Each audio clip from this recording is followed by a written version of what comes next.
আটই মে বিশ্ব থ্যালাসেমিয়া দিবস। প্রতি বছর এই দিনটি পালন করা হয় থ্যালাসেমিয়া নিয়ে সচেতনতা বৃদ্ধির জন্য এবং বছর ভোর থ্যালাসেমিয়া নিয়ে কিছু কাজ করার অঙ্গীকার। তো তার আগের দিন আজকে 7ই মে এই মণিপাল হসপিটালের তরফ থেকে আমরা এই উদ্যোগটি নিয়েছি যে থ্যালাসেমিয়ার জন্য একটি ডেডিকেটেড থ্যালাসেমিয়া ক্লিনিক এবং thalassaemia day care centre open করা। কেন করা হয়েছে এটা?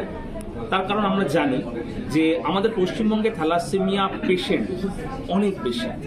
এর কারণ হলো তার যে আগের ধাপ থ্যালাসেমিয়া কেরিয়ার, আমাদের পশ্চিমবঙ্গের 10% মানুষ থ্যালাসেমিয়া কেরিয়ার, এবং এই থ্যালাসেমিয়া পেশেন্টের এবং তার ফলে থ্যালাসেমিয়া পেশেন্টের সংখ্যা অনেক বেশি। থ্যালাসেমিয়া পেশেন্টের মেন চিকিৎসা যেটা সেটা হচ্ছে ব্লাড দেওয়া, ব্লাড ট্রান্সফিউশন, এবং শরীরে আয়রন জমে গেলে সেই আয়রন বের করার জন্য ওষুধ দেওয়া। কিন্তু এর মাধ্যমে কিন্তু থ্যালাসেমিয়াকে সারানো সম্ভব না। থ্যালাসেমিয়াকে সারানোর জন্য যে চিকিৎসা পদ্ধতির দরকার সেটা হচ্ছে বোন ম্যারো ট্রান্সপ্লান্ট, এবং এই থ্যালাসেমিয়ার ডায়াগনোসিস থেকে শুরু করে বোন ম্যারো ট্রান্সপ্লান্ট পর্যন্ত এই সমস্ত ফেসিলিটিস এই হাসপাতালে রয়েছে, এবং এর মাধ্যমে কিন্তু আমরা থ্যালাসেমিয়াকে সারিয়ে ফেলতে পারি। এই সমস্ত থ্যালাসেমিয়ার চিকিৎসা সংক্রান্ত সমস্ত ফেসিলিটিসকে একটা ছাদের তলায় আনার জন্যই আমাদের এই থ্যালাসেমিয়া ক্লিনিক এবং থ্যালাসেমিয়া ডে কেয়ার সেন্টারটি শুরু করা হচ্ছে। থ্যালাসেমিয়া ডে কেয়ার সেন্টারটি শুরু করার আরও একটা কারণ হচ্ছে থ্যালাসেমিয়া পেশেন্ট যে বাড়িতে আছে তারা জানেন যে এদের রক্ত দেওয়া হচ্ছে পরিবারের পক্ষে একটা দুঃস্বপ্নের, যে তাদের হাসপাতালে নিয়ে যেতে হয়, ভর্তি থাকতে হয়, কখনো বেড পাওয়া যায় না, ব্লাড পাওয়া যায় না, এবং বাবা মাকে কাজ ছেড়ে সেই কদিন বাচ্চার সঙ্গে থাকতে হয়। এই কষ্টটা দূর করার জন্যই মূলত এই ডে কেয়ার শুরু করা হয়েছে, যেখানে পেশেন্ট আসবেন তার জন্য আগে থেকেই ব্লাড গ্রুপ অনুযায়ী ব্লাড ব্যাংকে ব্লাড রেডি থাকবে, যেটা আমাদের এই মণিপাল হসপিটালেই আছে, এবং 2 থেকে 3 ঘন্টার মধ্যে ব্লাড দিয়ে সেদিনই তারা চলে যেতে পারবে।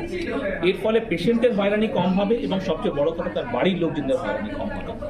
এবং এই যে থ্যালাসেমিয়া নিয়ে সচেতনতা বৃদ্ধির মাধ্যমে আমরা আশা করি ভবিষ্যতে থ্যালাসেমিয়া মুক্ত সমাজ, থ্যালাসেমিয়া মুক্ত পশ্চিমবঙ্গ তৈরি করতে পারবো। এই উদ্দেশ্যে আজকের দিনটি একটি গুরুত্বপূর্ণ পদক্ষেপ বলে আমি মনে করি। তার কারণ সত্যি কথা বলতে কি, থ্যালাসেমিয়া কম্প্রিহেন্সিভ সেন্টার, থ্যালাসেমিয়া সমস্ত চিকিৎসা একটাই ক্লিনিকের আন্ডারে এখনো পর্যন্ত কিন্তু কোনো হসপিটালে পশ্চিমবঙ্গে বা সেই দিকে একটি বড় উদ্যোগ নিল মণিপাল হসপিটাল। স্যার বলছি থ্যালাসেমিয়া থাকলে শুরু থেকে ট্রিটমেন্ট পর্যন্ত কি খরচা পড়ে তার না, সেটা তো যে টেস্ট হবে যে, কিন্তু এই যে থ্যালাসেমিয়া কার্ড, এই থ্যালাসেমিয়া কার্ডের মাধ্যমে সাবসিডাইজড ভাবে কিন্তু মানে অন্যান্য নর্মালি যে খরচ সেই খরচ কিন্তু এখানে হবে না। মনে করুন একটা ব্লাড টেস্ট করার জন্য যদি 1000 টাকা খরচা হয়, তাহলে এখানে 500 টাকা সে টেস্ট করা হবে। এইরকম, সেটা আমার সব মনে নেই যে কোন কোন কি করা হবে। এনারা ডিসিশন নিয়েছেন যে এই কার্ডটি থাকলে এই কার্ডটির আন্ডারে সাবসিডাইজড রেটে থ্যালাসেমিয়া ক্লিনিকের চিকিৎসা এই কার্ডটাও লঞ্চ করেছে। এই কার্ডটা লঞ্চ হয়। স্যার যদি থ্যালাসেমিয়া যদি কারোর হয়, যদি তার আগে এইডস হয়ে থাকে, তার কোনো কি প্রবলেম হতে পারে? তার HIV বা এইডস হয়ে থাকে সেই দেখো, হতে তো পারেই। এবার হতে পারে মানে সেইটা সম্ভাবনা এখন খুব কম, যেটা আগে খুব হতো। কারণ আগে যে ব্লাড দেওয়া হতো সেই ব্লাডকে প্রপারলি এইডস ফ্রি ব্লাড আমরা সবসময় পেতাম না। কিন্তু এখন যেরকম স্ট্রিনজেন্টলি পরীক্ষা নিরীক্ষা করে ব্লাড দেওয়া হয়, এখন কিন্তু ব্লাড ইউনিট ট্রান্সমিটেড ইনফেকশন এটা অনেক অনেক কম। মানে আজ থেকে 10 বছর আগেও যা হতো এখন কিন্তু। সুতরাং থ্যালাসেমিয়া এই ব্লাড দিয়ে HIV হওয়ার সম্ভাবনাটা এখন অত্যন্ত কম। স্যার আপনার নাম আর ডেজিগনেশনটা একটু বলুন। আমার নাম প্রফেসর ডক্টর রাজীব দে। আমি clinical lead, department of haematology, haemato oncology এবং bone marrow transplant, Manipal hospital.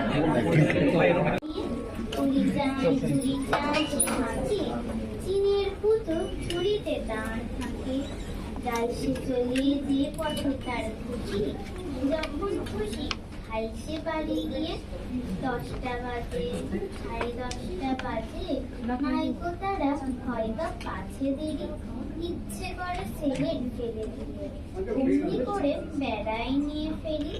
আমি যখন হাতে মেখে কালি ঘরে ফিরি 4:30 বাজে, ওটা নিয়ে মাটি কোপায় মাটি বাবুদের ওই ফুল বাগানের মাঝে। কেউ তো তারে মানা করে, ডাল বাছে পরে পায়ের পরে, কেউ তো কিছু বলে না তার কাছে। গায়ে মাথায় লাগছে কত মা তারে তো পড়ায় না সব জামা, ধুয়ে দিতে চায় না ধুলো বালি। ইচ্ছে করে আমি হতে যদি বাবুদের ওই ফুল বাগানের মালিক। একটু বেশি রাত না হতে হতে মা আমারে ঘুম পাড়াতে চায়, জ্বালানা দিয়ে চেয়ে পথে পাগড়ি পরে পাহারাওয়ালা যায়। আধার গলি লোক বেশি না চলে, গ্যাসের আলো মিটমিটিয়ে জ্বলে। লণ্ঠনটি ঝুলিয়ে নিয়ে হাতে দাঁড়িয়ে থাকে বাড়ির দরজায়। রাত হয়ে যায় 10টা 11টা, কেউ তো কিছু বলে না তার লাগে। ইচ্ছে করে পাহারাওয়ালা হয়ে গলির ধারে আপন মনে জাগি।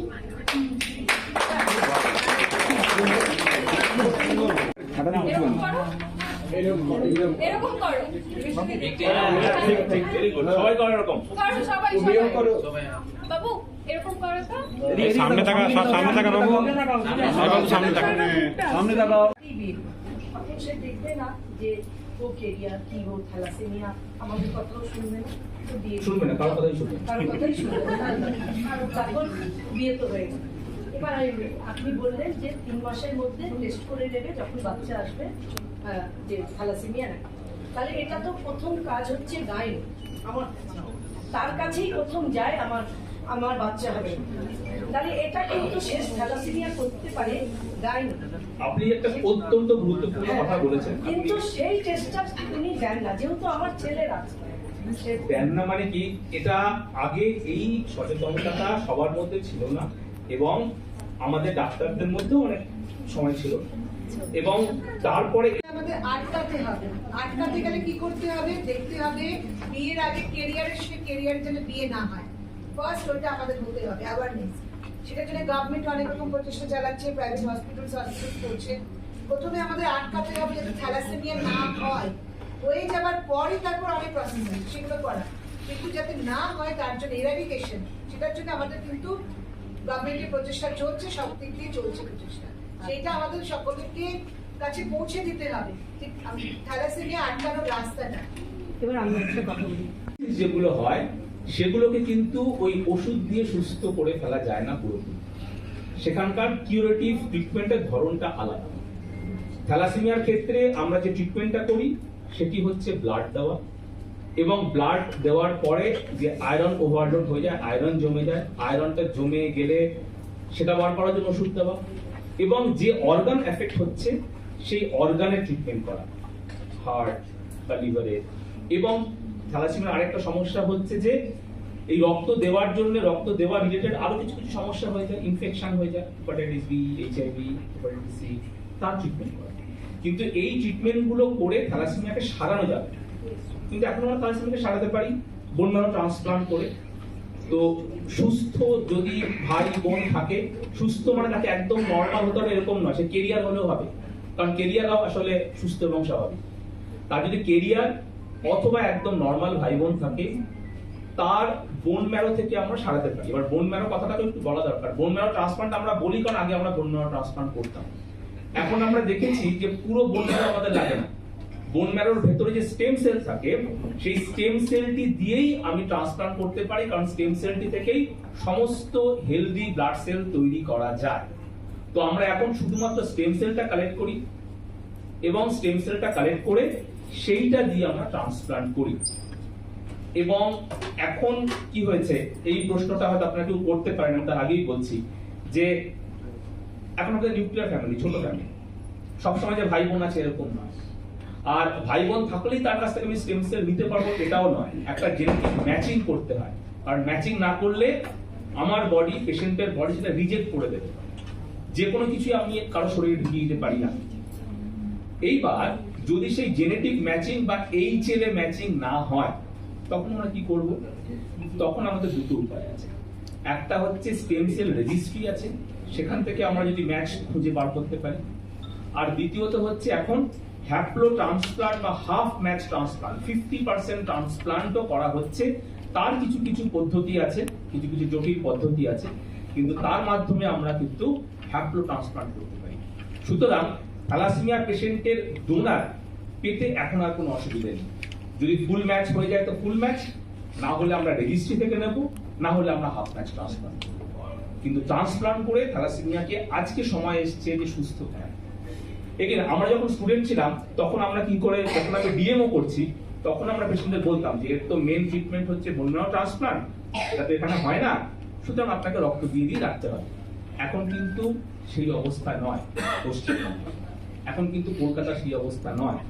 এখন কিন্তু কলকাতাতে একাধিক সেন্টারে, both government and non government সেন্টারে, প্রাইভেট সেন্টারে আমরা বোন ম্যারো ট্রান্সপ্লান্ট করছি, এবং ট্রান্সপ্লান্ট করে থ্যালাসেমিয়া পেশেন্টকে কিন্তু আমরা এখানেই সুস্থ করছি। তো এই কারণে এখানে একটা ক্লাস্টার হয়েছে। না, এটা আসামে এবং উড়িষ্যাতে ম্যালেরিয়া বেশি, ওদের মধ্যে এটা নেই। আছে তো, অবশ্যই আছে। এই জন্য বললাম নর্থ ইস্ট, আসামে থ্যালাসেমিয়া বেশি আছে, উড়িষ্যায় সিকেল সেল বেশি আছে। Sickle cell also gives protection. তো এই জন্য ভারতবর্ষের মধ্যে নর্থ ইস্ট রিজিয়নটাতে থ্যালাসেমিয়া এবং সিকেল সেল দুটোই বেশি। এছাড়া পশ্চিম ভারতে মহারাষ্ট্রের দিকে একটা বেল্টটাকে সেখানটা বেশি। মিডল যেটা ইন্ডিয়া আর কি, সেখানে এটা অতটা নেই। মানে ম্যালেরিয়া যেখানে বেশি, থ্যালাসেমিয়া বেশি। থ্যালাসেমিয়া বেশি।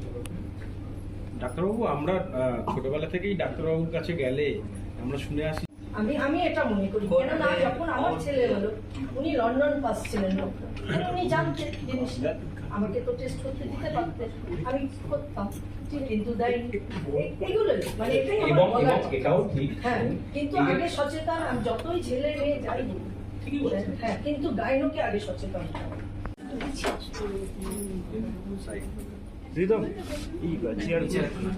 হ্যাঁ, এবার ঠিক আছে, আসো। ওপারে ব্যাগগুলো সরিয়ে নিয়ে